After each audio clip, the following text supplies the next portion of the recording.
Hello and welcome to another episode of the Complete Agent podcast, where each week we get together to talk all things estate agency. My name is James Kendall, and you'll be pleased to learn I'm no longer joined by Ian or Dave this week. They are still with us. They will be back at some point, but it's going to be another rip-roaring success. It's JK, it's Michelle, and we've got a very special guest today, Mr. Jeff Hill of Harrier Global, who we'll get into in a minute, not literally. But let's start with our weekly tradition. How has your week been, Michelle Smith? Oh, my week's been great. So I've been at James Kendall & Co. In Marston, delivering a day's in-person training with the team, which was great. The focus was on what do kind of leading premium brands do and what process have we got and how can we be even better. We looked at the brain, how the brain is wired to keep us alive, not successful, and what we need to do to make sure that we can be as successful as we want to be. So it was an action-packed day, really. That was great. The train on either side was an absolute disgrace. Honestly, I just, how we function as a country with that train system is unreal. Every single one, late, delayed, cancelled. So we got there in the end, but definitely not relying on those. Other part of the week, I'm prepping for next week. I've got kind of a strategy day with a client in Stockport. They're looking at how they can kind of enhance their productivity and where their next hire needs to be to get to their kind of ambitious business goals next week. So, yeah, really busy here. How about you, JK? Me? We had someone popped in this week to do some training at our office. So that was very successful. No, it was good. It was great. To be fair, and I think my teams were surprised as well. I set you off there, didn't I? When you talk about doing training and, you're sort of locking down the office for a day of training, they were like, oh God, what is this going to be? Everyone really came away sort of energized, refreshed, and really positive. And I think I said to you just off air now as well, my ADHD brain that I have, like I don't take everything in, but I always pick up a few key things that I want to implement and run with. And it's all I can obsess and think about for like the next 2.5-3 weeks. So to put it into context, and I won't take forever on this, so bear with us. One of the things we talked about was the sort of even better if framework, didn't we? And so how, for example, what does a viewing look like at JK now? What's the process like? And it'd be even better if. And what does a world-class viewing look like? What does a world-class experience look like? And yesterday, I met a lady at home, and our initial process for doing a viewing is to get there early, meet the client, open up. Obviously, it's a baking hot day. Get all the bifolds open, get all the doors open, get the house ready. She actually turned up early as well. Anyway, so a lady turns up with her sister, and we're chatting away, and said, I understand from the notes that you're looking to downsize and move area and get into this village and be near your family. What's bringing you over this way? And she said, my husband, unfortunately, has lost his sight. So I said, that's terrible. Like, really sorry to hear that. So we're looking around, I'm trying to give her I never do this is the kitchen, this is the lounge. I'm very much conversational, asking questions. How does it feel? What would you use this area for? Trying to not sell the house, but kind of give the best features of the house in terms of how it would fit them in their context and help them come to their own conclusions. But anyway, that aside, when because it was a pre-launch, pre-market viewing, so bear in mind there's no photos done yet. It's just a social media preview pre-launch that's generated this viewing. So all I've got is a floor plan. So I've sent the lady the floor plan, and she said, it's great. When my husband is at home, what we're going to do is I'll go through the floor plan, and now that I've been to the house, I'll walk him through the house so we can understand like what's where, etc. And I said, well, in my mind, I was thinking to myself, what would Michelle say at this point here? Like, how could this be a better viewing? What would get this viewing to world class? I had an idea off the cuff, and I just said to the lady, I said, look, would it be really helpful when you go and after my other viewings are done, if I took out my phone and did a video tour of the house from the front door all the way around, and just described everything in detail, walking around the house.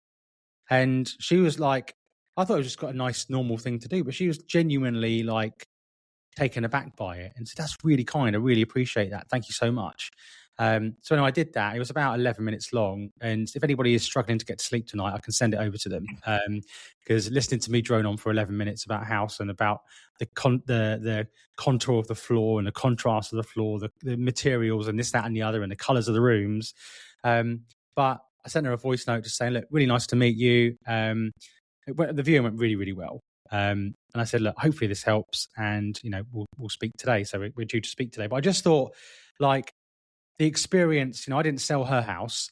I'm trying to sell her a house. But I just thought, in terms of world-class experience, like, that's not turning up at the same time as the viewer, putting the key in the door, never seen the house before. This is the kitchen. This is the lounge. All the doors need opening. Like, that was a 10 out of 10 viewing, in my opinion. And it's just stayed with me. But yeah, anyway, I just thought I would tell you about that.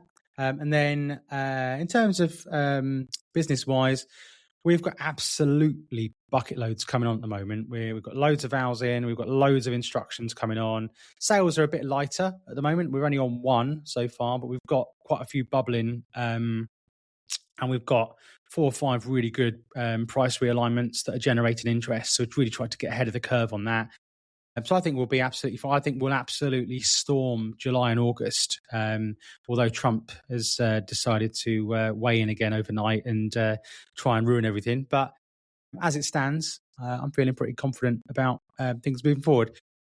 Mr. Hill, how has your week been, sir? Well, how has my week been? It's been quite varied, actually, and quite interesting. So I guess the start of the week, I met up with a very wealthy, very high-profile client in sport that we've been speaking to for a little while. We've done a little bit of preliminary work on their behalf, looking at a vulnerability assessment around their property, their lifestyle, and their assets. And on Monday, we went there just to seal the deal, sign the contract, which is what we've done. So I was down there doing that and then going through a lot of the things that we think they need to do to upgrade, uplift, improve their security infrastructure. So that was good. And, it's interesting for me listening to you guys, because I have started to realise now that I'm in the sales profession and I don't consider myself to be a salesman. And a lot of the things which I hear from you, James and Michelle, are things that you do to not only ensure you provide a world-class service, but ultimately you're usually selling either a service or a property or something of that nature. And it has a very much a kind of a sales bent to it. And, there are techniques and things that you do which I guess ultimately get deals across the line. And I've got a lot to learn in that respect because, my background is not in sales. We provide a brilliant, relatively, in fact, wholly unique service to a higher wealth bracket. And I've always taken the view that, what we do kind of sells itself.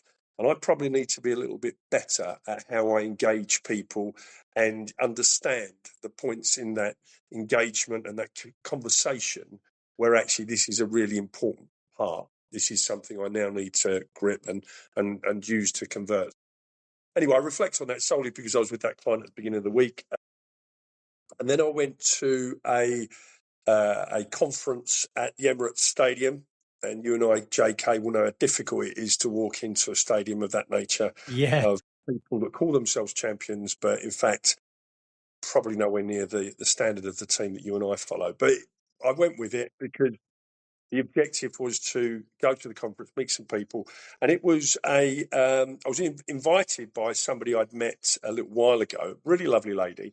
And she is very influential in the international jewellery wholesale market. And it was a conference that was really, I guess, there to bring a lot of Indian manufacturers and wholesalers of jewellers to the notice of retailers and wholesale purchasers in the UK.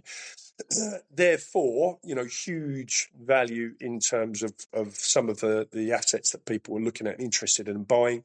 and some real opportunity for us in terms of meeting people, not necessarily that would be clients for us, but are connected to the kind of clientele that we want to do business with. And can I just say, mate, before you go too further deep, I feel like I've messed up a little bit here, because I don't think I've introduced who you are. Everyone knows your name's Jeff now, and everyone knows you support one of the finest teams the world has ever seen.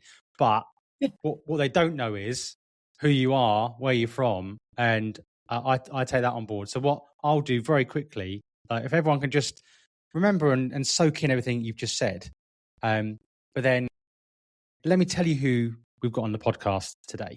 So today's guest is going to bring a perspective that most agents aren't going to get access to. Jeff Hill spent his career as a detective and police commander before co-founding Harrier Global, which is a security consultancy working with high net worth and ultra high net worth clients, including residents on the Wentworth estate, one of the most exclusive private estates in the country.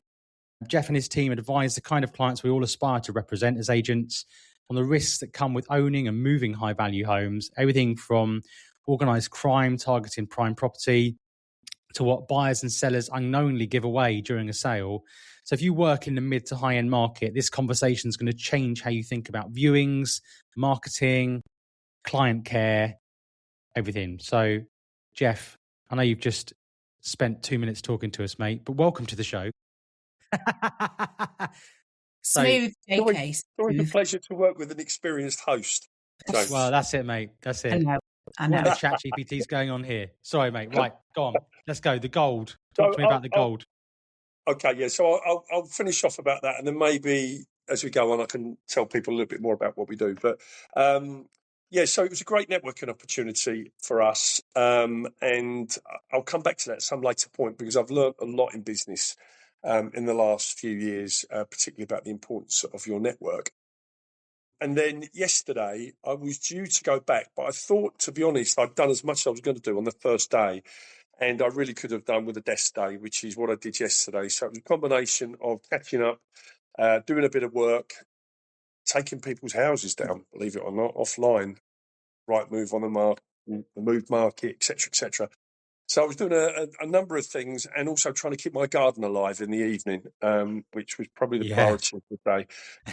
So yeah, that's what I've been doing this week. And I'm in London this afternoon, meeting another associate of mine. And then on Friday, I forget what I'm doing. I'll have to check my diary. But I have a busy week. And what I find really not challenging, but really interesting, my diary becomes such an important tool to me. I'm constantly putting meetings, and my meeting schedule really is like 4 to 6 weeks. You know, that's kind of the cycle. I know we tried to get you in. We've been trying to get you in on the podcast for the last 3 years, but you've been busy. You're a busy man. I think that was you, JK. I asked him and he came straight on. Yeah, it was, true. In fact, it was the invite from Michelle which got it across the line. Oh, there you go. Yeah, so that's my week, and it's been good. Yeah, it's been a good week. So I've got some good questions to kind of deep dive in, because, you know, there's a lot for us to kind of get through, but I'm keen to kind of, I suppose, add value. Now, obviously, a lot of the TCA members, they do listen to this podcast, but they've had the benefit of you speak at one of our mastermind events, engage, ask questions, and people really came away, because you were a bit of a left field guest at the time, you know, because normally those sort of mastermind events you've got, you know, up until Michelle really joined us, we were going through similar, and estate agency is sometimes repeating the same things and refreshing ideas. But I just think, you know, having you come in, and the feedback we got in the room that day was brilliant. Like, people said it was so interesting to see, you know, a different side of things and the value add opportunity to clients, and really becoming that trusted advisor that we always talk about in TCA. And it's just adding that extra string to your bow. So you spent your career in policing before moving into private security. What did you see as a detective that made you realise wealthy homeowners were so exposed? I guess really that my career was spent in the main dealing with sophisticated, organised and complex criminality. And when I retired, there was a colleague of mine, and we spoke about getting into business together and using the skills that we had in policing. And of course, I could have applied for and hopefully would have secured a role in London for a massive salary and whatnot. A lot of my colleagues have done that, and that suits them, but it was never going to suit me. It's not something I wanted to do. I wanted to work for myself. I wanted to do something that interested me. So what we decided to do was to use our combined 65 years experience in dealing with the most sophisticated criminals in the private sector. Now, the fact of the matter is that sophisticated criminality, those individuals, they don't target Middle England, they target the wealthy. So we were always going to be working with high and ultra high net worth individuals. And what makes these individuals entirely different is the level of skill, capability and motivation that they have. And the fact of the matter is that we see routinely that the wealthy, because they don't appreciate who they're looking to protect themselves against, they go to the marketplace ill-informed, and they select one or two measures that they think is likely to keep or are likely to keep them safe. And they don't appreciate that technology, which is in the main what people go for, security personnel, is just not enough. And criminals are much better than that. CCTV does not put them off, not at this bracket.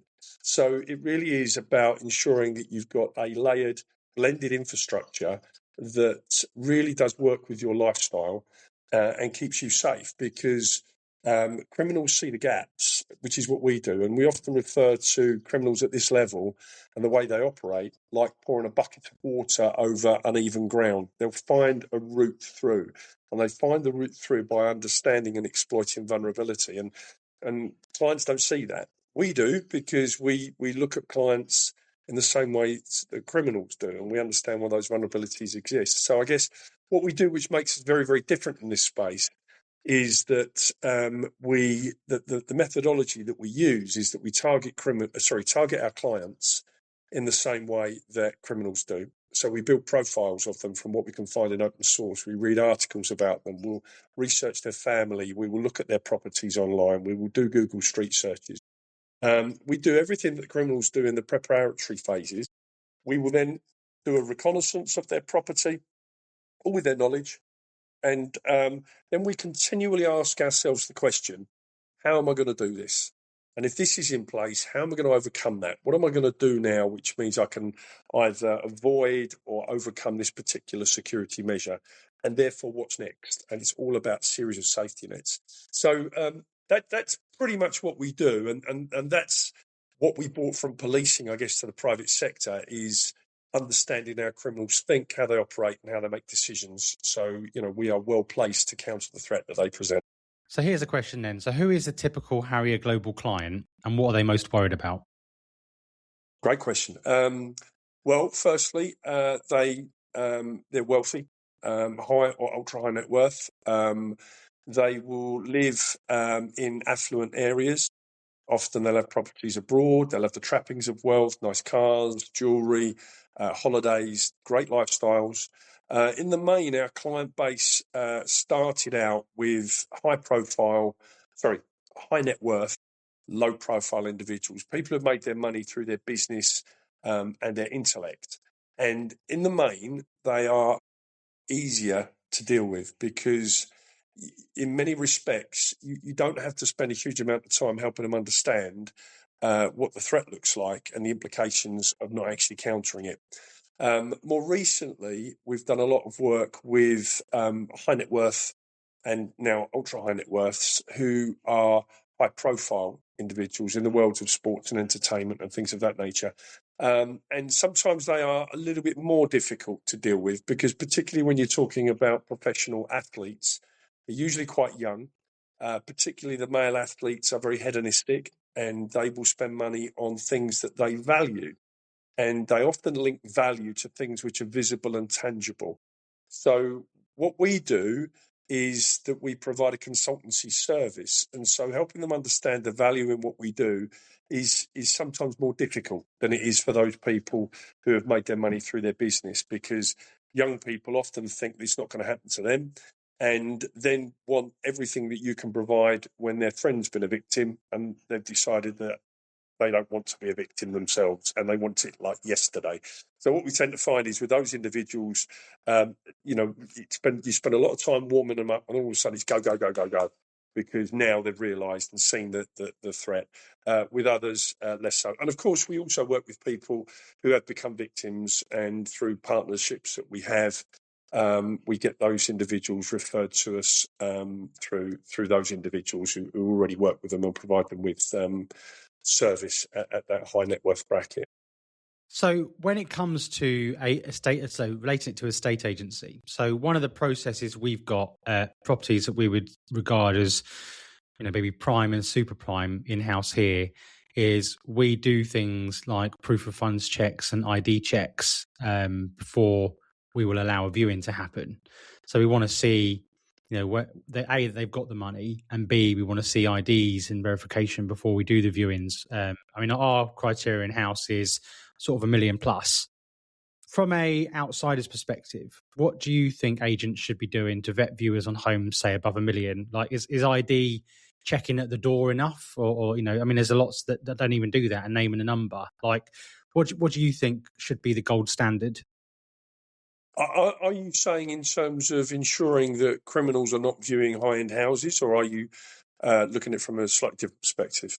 I think a bit of both. I think, at the end of the day, I find that, because I help people do onward negotiations. So sometimes I help people rarely, but sometimes I view houses with my clients.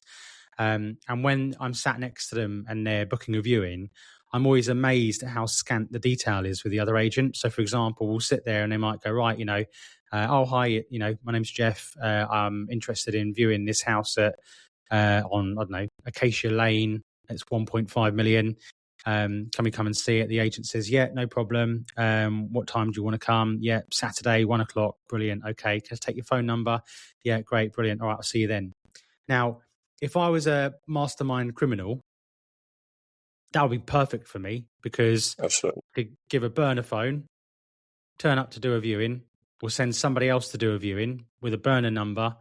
They can do the reconnaissance on the whole house, come back away, maybe even, because there's sometimes where in those sort of homes where buyers want to wander around by themselves, and I'm happy for them to do that, but I'm always making sure they're within eye distance, if that makes sense. No, I'll keep a distance, but I'll make sure I'm watching. But I've been on viewings before with other agents where they've literally opened the front door, turned up late. Talking about world-class viewings earlier, crikey. They've turned up late. The house is like an oven. They're not prepared. They haven't seen it before.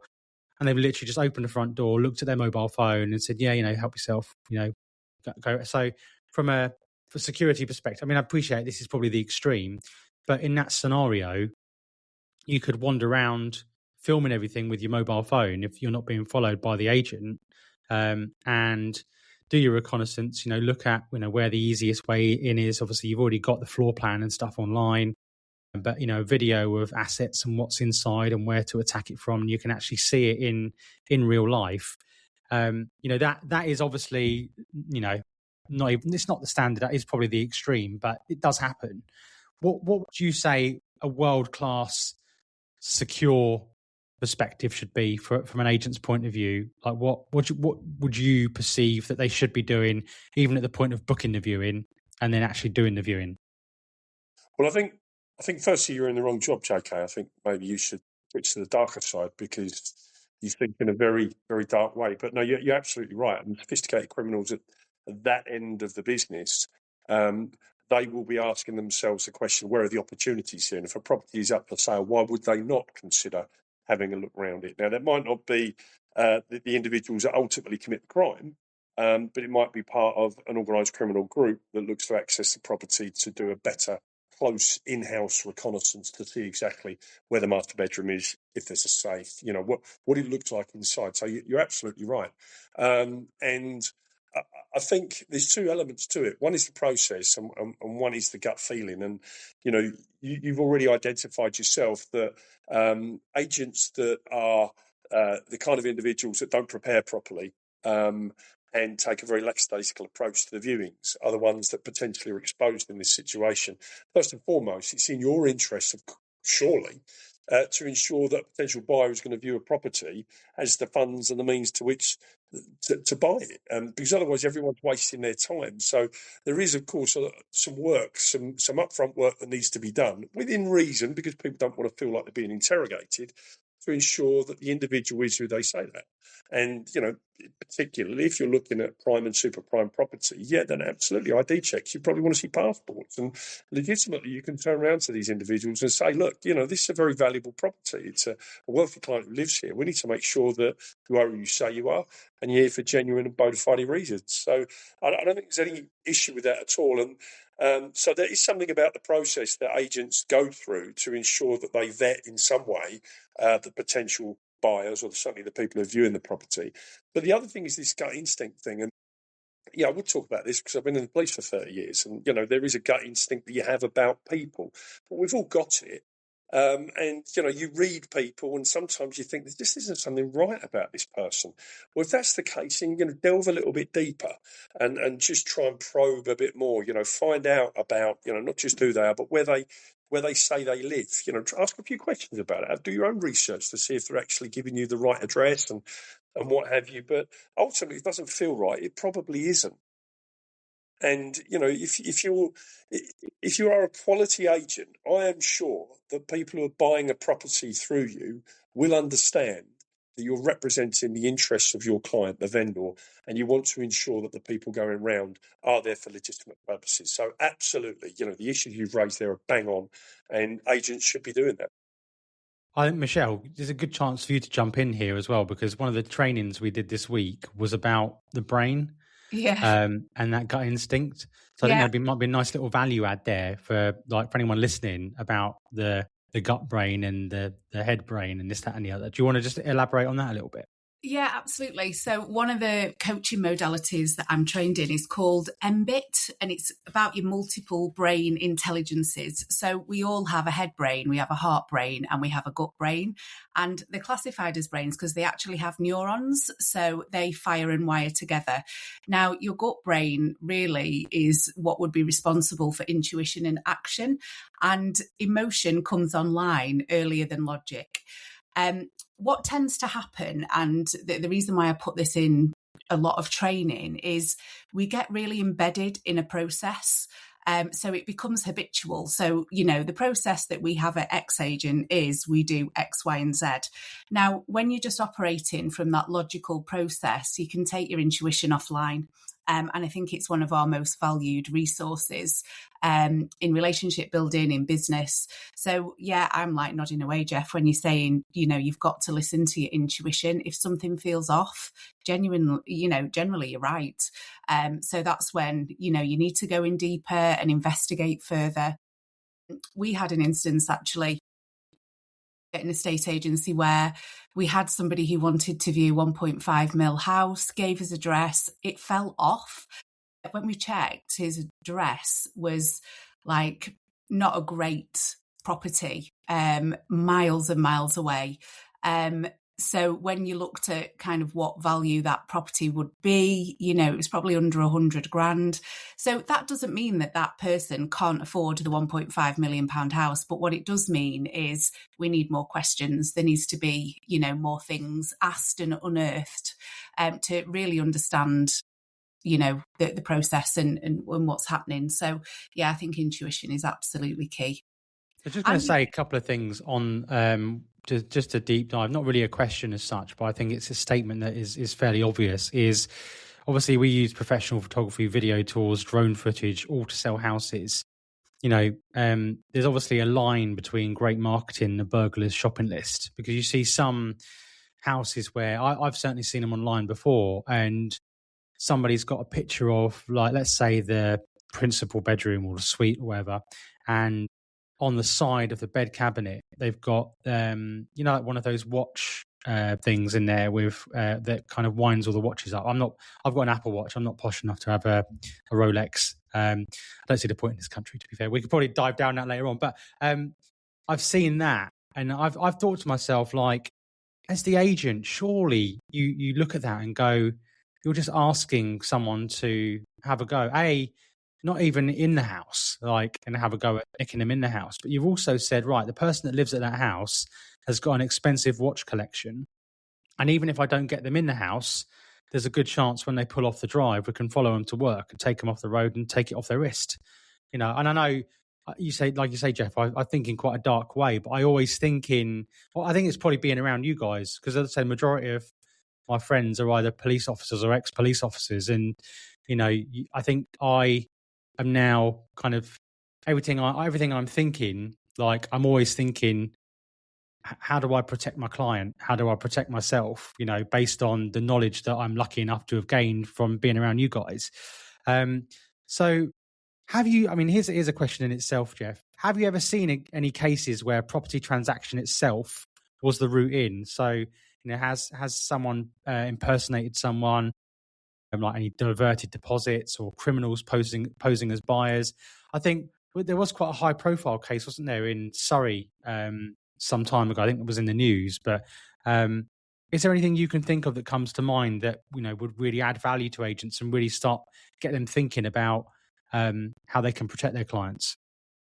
Yeah, absolutely. I can't give you any specifics, but I would be absolutely sure that individuals or properties that have been victims of, or individuals in property have been victims of burglary or robbery, either at the time of or shortly after a transaction, a sale, I'm sure there are examples of where individuals potentially have been able to secure access to that property as a buyer at some point. I'm sure they would have thought about that and have done it, albeit I can't give you any specifics. What I can say, though, is that agents must recognise that with prime and super prime properties, the process of sale, because of the very nature of what you're trying to achieve, will give criminals an advantage, because immediately what you're doing, you're posting all over the internet imagery of the inside of the property. Now, if it's a very, very affluent property, what better for me to assist my planning than have you gift me photographs of the inside of the property and the outside of the property? Now, I don't see that there is a way around that. I really don't. But what I do think is really important is that clients who are selling their properties understand that is a period of time in their life where they become maybe more vulnerable, because actually they're putting out for the world to see everything about their property. I think there is something in that process about advising clients, make sure that the security that you have here is properly functional, and your technology is set when you're away from the house and things like that. Of course, you don't want to be scaring clients or causing them anxiety around the sale of the property. Completely the opposite. You want it to be a very seamless and an easy process and transaction. But there are vulnerabilities there. I can give you, albeit I won't name them because some of them are high profile, I can give you examples of where clients have been subject to burglary when their houses have been advertised for sale. And I do know, and there was a recent case where it was flagged up, but we've been doing it for some considerable time, where legacy details left online by agents or archived by all of the online platforms have given criminals the advantage, and they have mined that and used that information to target the property. Now, what I would say in more general terms, and this is really about individuals that purchase prime and super prime property, is that a lot of purchasers make the mistake of perceiving or believing that the security that a property has when you buy it is adequate for your needs because it was adequate for the person who was there before. And that is not always the case. And in fact, is often not the case. What we also find as well with developers, no criticism of them, they're in business, they put in what we call show security. So it will look like you've got cameras and you've got an alarm panel, everything else, but you have some real limitations around what they put in. It's usually very, very basic entry-level kit, and security is not all about technology. It's about a range of other things which they completely ignore. So we say to people, the whole process of moving house, that's the time to get your security reviewed. You've just moved in, or you're moving to another property. That's the point at which you should get a proper audit done of your security, your requirements, and see where the gaps actually are, and make some judgments as to whether you want to fill them or not. But yeah, I think, coming back specifically to that question, there is absolutely no doubt that the sale of a property elevates the vulnerability of either the occupiers that are selling it or the people that buy it subsequently, for sure. Can I ask you a question on the back of that? So what would you say is the most common security mistake you see in a multi-million-pound home? Is it technology or is it habits? It's a combination of both, and both cause a problem. I tend to find with our high-profile clients, there's an added layer of vulnerability because of the predictability of their movement. So if you're the lead singer of an international pop band and you're playing tonight in Rio, you are not going to be at home. If you're a footballer who is playing in London tomorrow, you'll travel down the night before. As a footballer, I know exactly where you train. I know when you train. So predictability and habits are problematic. As far as security is concerned, people do think that technology is security, and it's not. It's much, much more than that. It's so much more holistic. And one of the mistakes, if you just look at technology that is often made, is that the first floor is often less well defended than the ground floor. I would say at the moment, we're probably running at 85, maybe even up to 90% of people that we go and visit who've become victims of crime are all attacked on the first floor. And the reason they get attacked on the first floor is because their perception is it's less well defended, and they're usually right. And they also do the first floor because it gives them notice of somebody returning to the property. If I'm rifling through your downstairs office, then you come through the front door, I've got a very, very small window to realise that and to potentially escape. If I'm on the top floor, it's going to be quite easier. The other thing with the top floor is often, particularly with the master bedroom, where a lot of valuables are kept in and around that area, and particularly if you're going to be sloppy and left your watch on the side and things such as that. So one of the mistakes they often make is that they accept recommendations from technology companies who go top floor light. And the reason they do that is because even affluent people want value for what they're getting, and they often think the price point is about everything they do. Rather than helping them understand what they need, they try and position their solution within a bracket of pricing which they think is tolerable for the client. So we always say the first floor needs to be as well defended as the ground floor. Particularly things that, with intruder alarm systems, for example, if you've got a police response, 2 independent zones within a specified period of time. Usually, these days, it's about half an hour. And if 2 independent zones are not activated within half an hour, then the police are not coming because it's considered to be a false alarm. So if I attack the master bedroom, we do a lot of things to protect or stop anybody ever getting there. But let's say I get to the master bedroom and I'm going to smash my way through the big picture window. That's the first point at which you should have an activation. So all accessible windows should have shock sensors on them. Activation number 1. If I then come into the master bedroom, you should have a passive infrared in the corner, which will be activation number 2. That's a confirmed activation, and the police will come if you've got a police response. What tends to happen is that most people, I say most, a lot of the people we come across, the upper floor may have a passive infrared in the corridor because the perception is that criminals will come in and they'll move from room to room. But more so these days, we're finding people are attacking just the master bedroom, or the bedrooms that they perceive through their research will have valuables. So they will come through the glass, and not even in those rooms sometimes are there PIRs. So we always say PIRs in every room, shocks on every window, because that's when you're going to force the confirmed activation as quickly as possible, and the police are on their way. But again, I don't blame people for accepting the advice they're given by so-called experts, because they've got a guy in who's going to fit intruder alarm system, and they'll take that advice. Security is really, really nuanced, and the detail actually matters. And again, what people tend to do is they think, right, well, I've got that, so I'm safe. And we hear it all the time as objections to us meeting people when we're introduced. Oh, no, don't worry, I've got security. And we often say, you probably have some security measures, but you don't necessarily have a security infrastructure that will keep you safe. So just on that, sorry, Michelle, were you going to jump in there? No. I was just going to say, so You've described this to me before, and obviously you'd mentioned it on the time when you come to the mastermind about security for clients being, a bit like an onion with multiple layers. And so maybe unpack that slightly, but also I think a lot of sort of higher end homes have the gated developments, or they have electric gates. Does a gate actually make people safer, or does it just make people feel safer?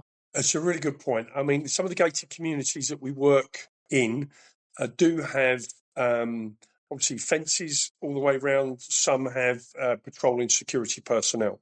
But at this level, criminals just deal with that. It's part of their plan and preparation. So if you take a gated community, invariably those communities will have footpaths on and off the estate. And I think the first thing to acknowledge is that at this level, most criminals are unlikely to drive to your front door.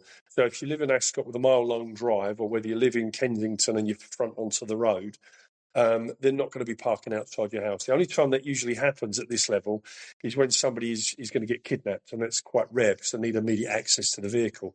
And the reason that they don't drive to the house is because they don't want to run the risk that if they're disturbed, they have to abandon a vehicle and leave a forensic-rich environment for the police. So once you understand and know that, then you actually start to ask yourself, well, what value do gated communities add in terms of the security? And yes, they act as a deterrent for volume crime. And this is something, the conversation we often have with people. Volume criminals are not targeting the wealthy because their perception is they have a level of security which is beyond their capabilities.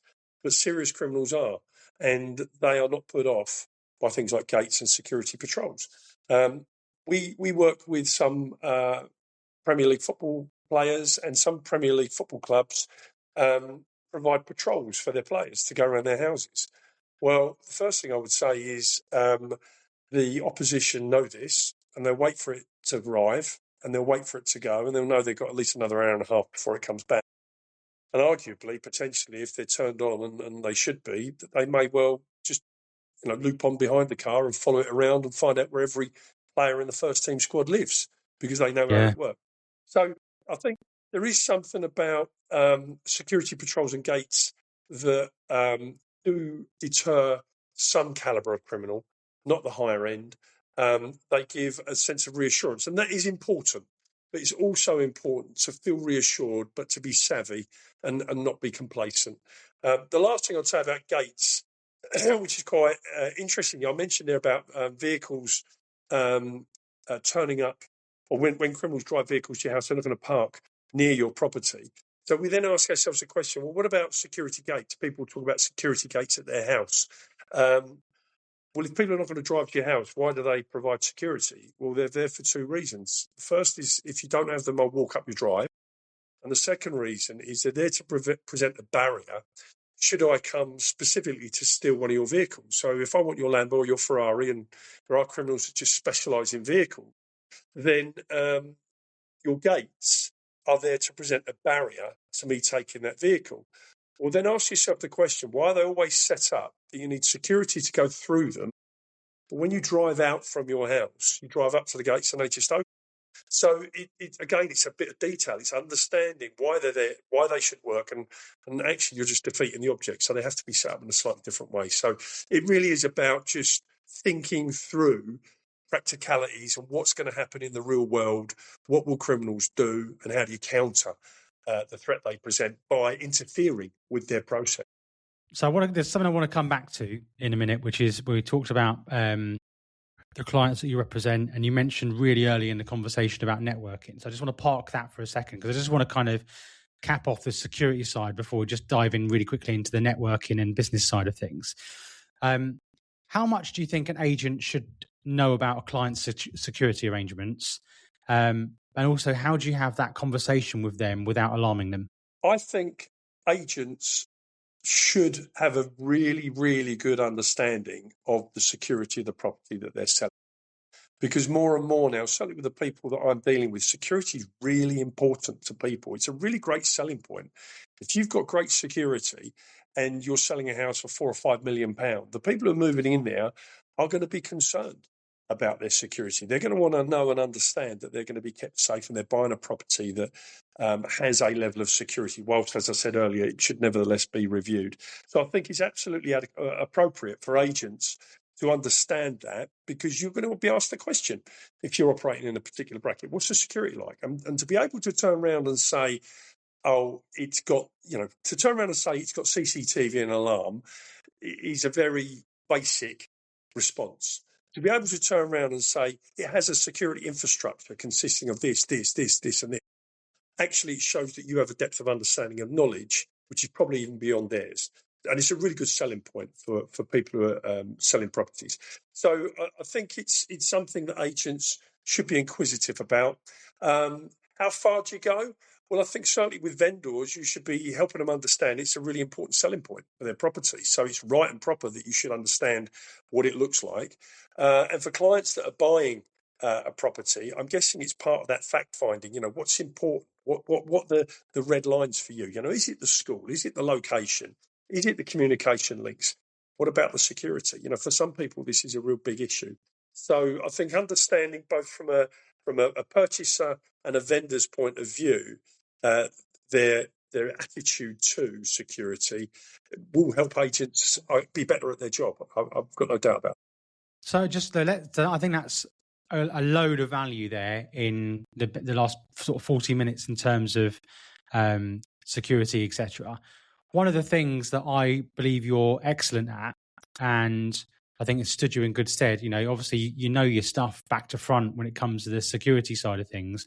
But one of the things I think that you don't see necessarily from this conversation is just how good you are at networking. You are a master networker. And we'll maybe unpack some of this a little bit, but I think where you succeed so well is that you obviously you get into the right rooms with the right people, but your attitude is always adding value to people. How can I add value to this relationship, regardless of whether it's a conversation you've just struck? I mean, we went to that rooftop event in London that time, where we met. I mean, there was a load of ex-Premier League players there, and we were socialising with business people and this, that, and the other. But one thing I picked up on some of the conversations that we were kind of in together with some of the people that you met was that, you kind of get a little bit about them, you find a bit of common ground in terms of what they're into, this, that, and the other. And then it's always, how do I add value to this new relationship? And then, make a connection. So for me, I'm massive on LinkedIn in terms of, like, I don't want to say massive on LinkedIn as in like I'm a celebrity, but I mean is I'm massively all in on LinkedIn and connecting with people.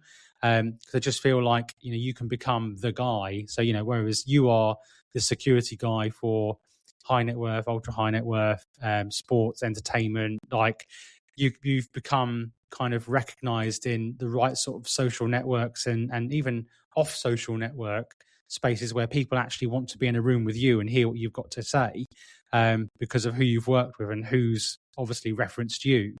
Now, I think as business owners, away from a estate agency, just as business owners, we're often told to network, and it can be easily to get sucked into one of these pay-to-play breakfast clubs. And personally, I think unless you own a print company or, you're a relatively low-value transactional business, I personally don't see value in those pay-to-play networking groups. And I'm happy for you to back me back and say no. But I think making quality connections with the right people and adding value to them and expanding your network. They say your network is your net worth. Like, any agents listening to this, now you're completely out of the industry, but how many times, without naming names, have we crossed paths where you've said to me, I know so-and-so is looking to move to this place here. They're high profile. Who can you connect me with in Manchester that can help this person do this? I then reached out in that instance. I reached out to Dave Warburton, who obviously is part of TCA. He knows Manchester really well. That client is, struggling to secure a property in that area. You put him in touch with Dave. Dave necessarily couldn't help him at the time, but was able to pass him on to somebody else that he trusted and knew really well. And then that value add there is kind of skipped that layer that, rather than that person having to go through Rightmove or their liaison person from their sphere go through Rightmove and deal with an agent and perhaps get the office junior, they were able to skip and get to the right people in the right place, add the value in the connection. Then from that person there on in goes, well, if they speak to one of their colleagues or friends or whatever, and they say, oh, well, I need to do this or I need to do that. Oh, yeah, let me speak to Jeff. Jeff will put you in touch with someone. Oh, let me speak to Dave. Dave will put you in touch with, what advice and value add would you give to agents when it comes to networking? Well, the first thing I'd say is that when I left the police, I understood networking, but I didn't understand how to do it properly because I was in a senior position in the police. If I wanted to see somebody, my EA would ring them and they'd appear in my office. So it was my authority and my rank, which meant that I had access to people. And I left and realised, why would people want to talk to me? We had a very unique business. We haven't come across anybody who does what we do in the way that we do it. The problem that we have consistently, it's a crowded marketplace. And when you talk about security, everybody has their own perception of what it is. And invariably, they're wrong. And until we have the opportunity to speak with them and correct their thinking, they don't appreciate the value that we add. So we tried in the early days traditional marketing, online print media, things such as that. And it didn't cut it, and it never was going to cut it. And the bulk of our business comes through networks and professional introduction. And I guess what we did initially, there were people, we made a couple of errors of judgment because there were people in certain industries and environments which obviously had a very, very clear link with what we do. Lawyers, accountants, insurance brokers, estate agents, people of those industries that are already doing business with high and ultra high net worth people, already have relationships with them, already have a level of trust. What we want is those individuals to be able to reference us because they trust us, and therefore us at least get an audience with a client, and then it's over to us in terms of converting that into business. So one of the mistakes we made in the first instance was trying to get to those people. And if somebody contacts, I'm not quite like that, if I'm honest, because I've been there and I'm more generous with my time. But if you're a busy person and somebody you don't know from an industry you don't feel is connected to you wants to somehow secure a meeting with you, you're simply just not going to get it.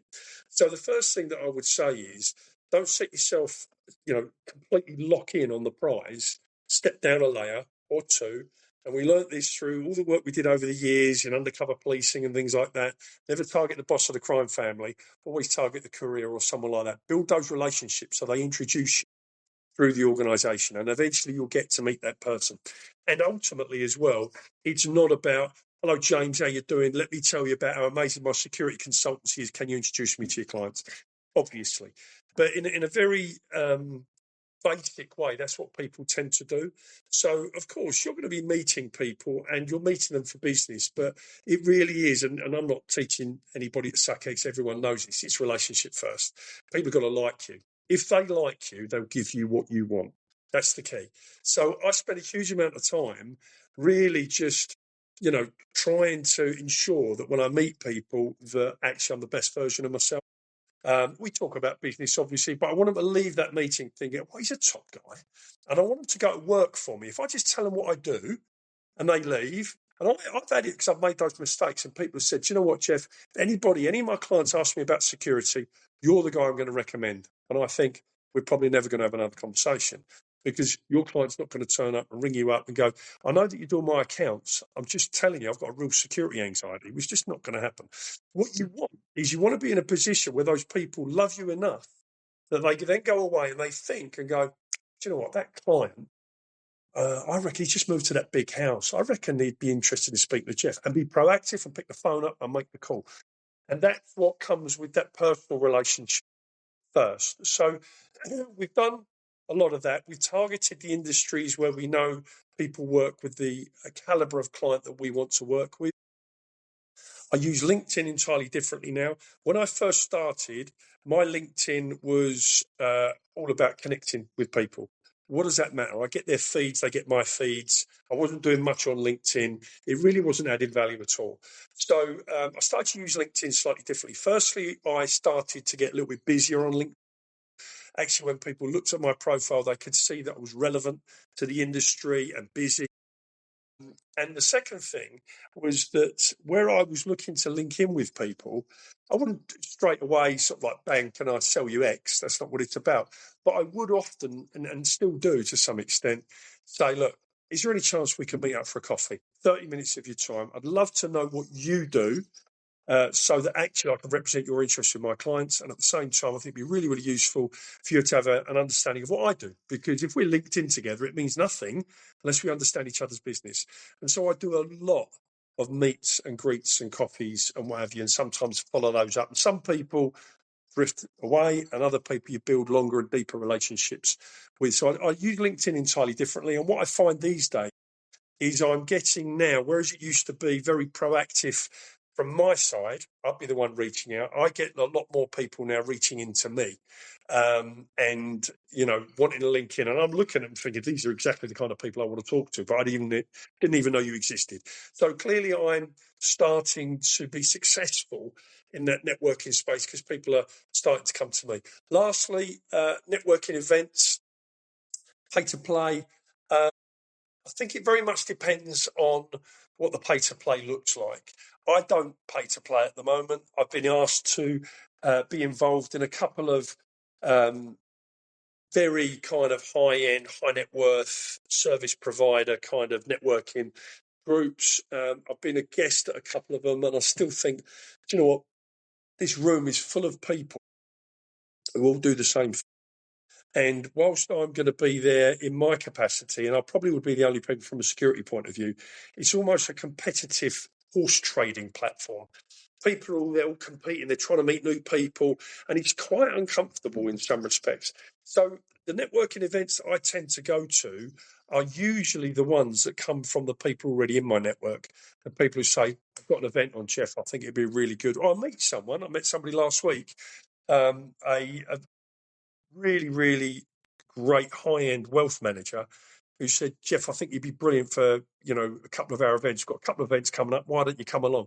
That gives you a great opportunity, not only to enhance and build the relationship you've got with that individual, but you're turning up and they're going to be the person who goes, Jeff, let me introduce you to this person over here and that person. And you get those introductions. But then the other thing to remember as well is that when you go to a networking event, you are at work. They might be social events, but you have to work the room. And that doesn't mean you become intense or you become salesy or anything like that. But, you meet the guy at the bar, you have a couple of drinks, you have a little chat and what have you. And then you just say, look, I need to go and see so-and-so.